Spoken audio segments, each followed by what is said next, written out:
Good morning ninth class. ये आपकी worksheet है, वर्कशीट नंबर 68, 18 तारीख की वर्कशीट है। हम लोगों ने भूगोल का एक नया चैप्टर शुरू किया था, प्राकृतिक वनस्पति और वन्य प्राणी। इससे पहले वाली वर्कशीट में हमने प्राकृतिक वनस्पति का अर्थ समझा था और वनों का महत्व समझा था। अब इसमें कुछ नई टर्म्स को हम पढ़ते हैं। जैसे पहली है पारिस्थितिक तंत्र। क्या होता है पारिस्थितिक तंत्र? किसी भी क्षेत्र के पादप यानी पेड़ पौधे और प्राणी आपस में और अपने भौतिक पर्यावरण से अंतर संबंधित होते हैं।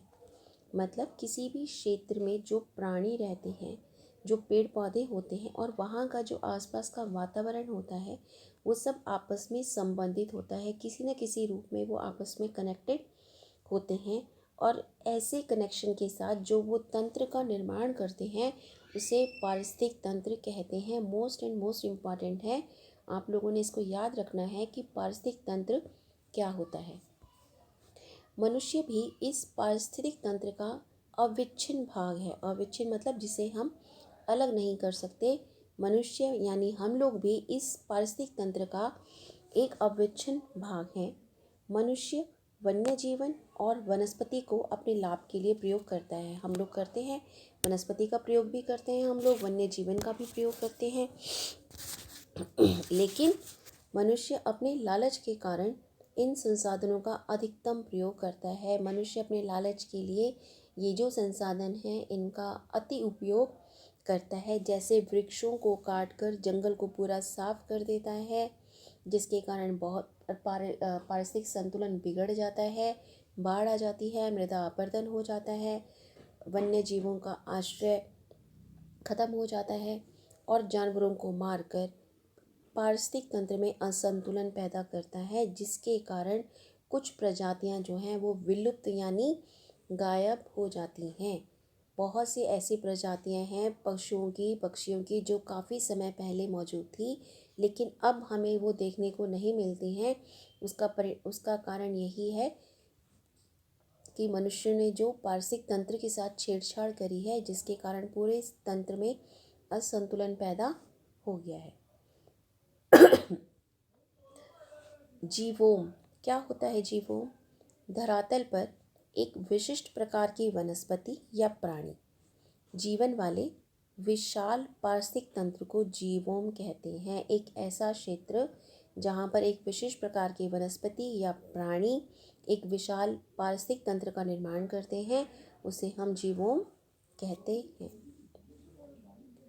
प्रत्येक प्रजाति का पारिस्थितिक तंत्र में योगदान है, अतः उनका संरक्षण अनिवार्य है। कोई भी प्रजाति है, चाहे वो पशुओं की है, पक्षियों की है, चाहे वो रेंगने वाले जानवरों की है, चाहे पौधों की है,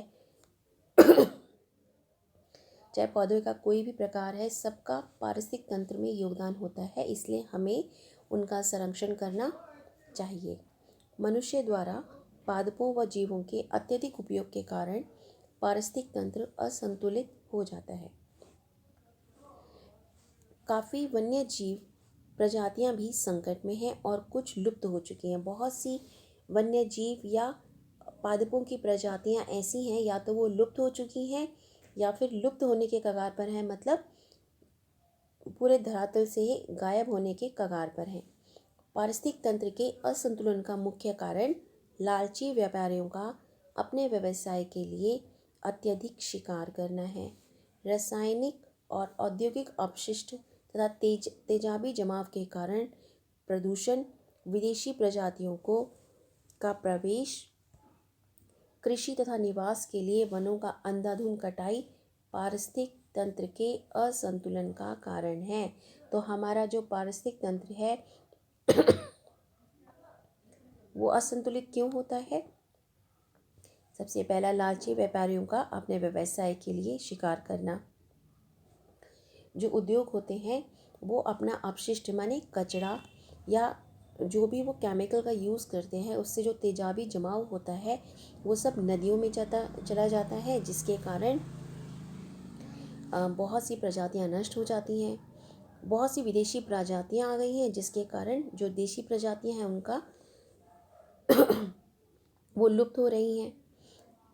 वनों की अंधाधुंध कटाई, ये सब पारिस्थितिक तंत्र के असंतुलन का कारण है।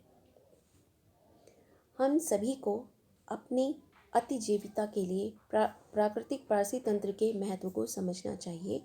यह तब संभव है जब प्राकृतिक पर्यावरण का अंत विनाश तत्काल समाप्त किया जाए, तभी हम अपने पारिस्थितिक तंत्र को बचा सकते हैं, जब हम उसके महत्व को समझेंगे। क्वेश्चंस देखिए, पारिस्थितिक तंत्र से आप क्या समझते हैं? ऊपर अभी डेफिनेशन समझाई। पारिस्थितिक तंत्र के असंतुलन के क्या कारण हैं? जितने भी कारण हमने ऊपर पढ़े हैं वो सब आपने पॉइंट्स में लिखना है। जैसे लालची व्यापारियों का व्यवसाय के लिए शिकार करना, रासायनिक और औद्योगिक अपशिष्टों और तेजाबी जमाव का नदियों में प्रवाहित होना, विदेशी प्रजातियों का प्रवेश, ये सारी चीज़ें आपने पॉइंट्स में लिखनी है। जीवोम किसे कहते हैं अभी ऊपर हमने देखा है। और पारिस्थितिक तंत्र के संतुलन के लिए मनुष्य जाति को क्या करना चाहिए, अब आप पॉइंट्स में बताएंगे कि पारिस्थितिक तंत्र को संतुलित करने के लिए हमें क्या क्या करना चाहिए।